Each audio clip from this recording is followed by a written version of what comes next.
अभी सब्सक्राइब करें हमारे चैनल को और साथ में बेल आइकन को भी दबाना ना भूलें।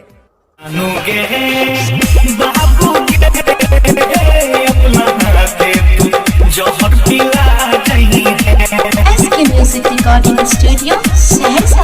के तोरा सा प्यार भले जिंदगी बेकार के तोरा सा प्यार भले जिंदगी बेकार के तोरा सा प्यार भले जिंदगी बेकार।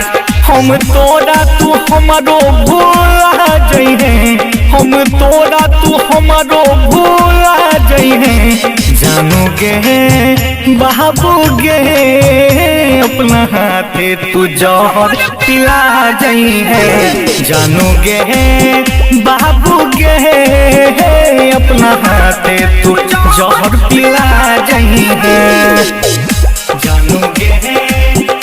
अभी आप सुन रहे हैं दीपक म्यूजिक एंटरटेनमेंट की प्रस्तुति। जौहर पिला जइहे SK music recording studio Saharsa. जानू गे बाबू गे अपना हाथे तू जौहर पिला जौहर पिला जइहे। गलती की भलाई मुँह ललाही मोहर के याद में तोरा गिरे खसहन के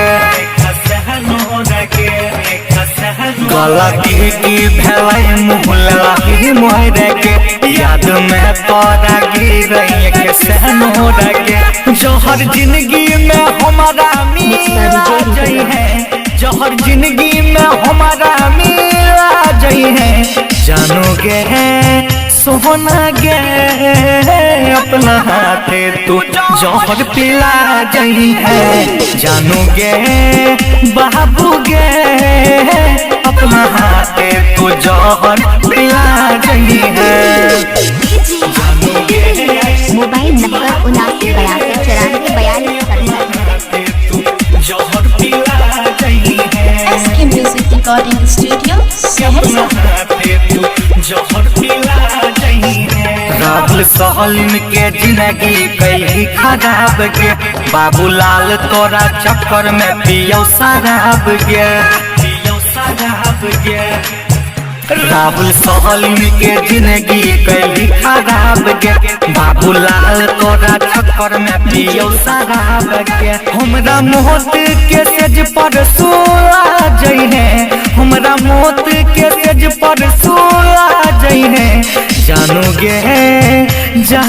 गे अपना हाथे तू जौहर पिला जइहे जानू गे बाबू गे अपना हाथे तू जौहर पिला जइहे। दीपक म्यूजिक एंटरटेनमेंट की प्रस्तुति।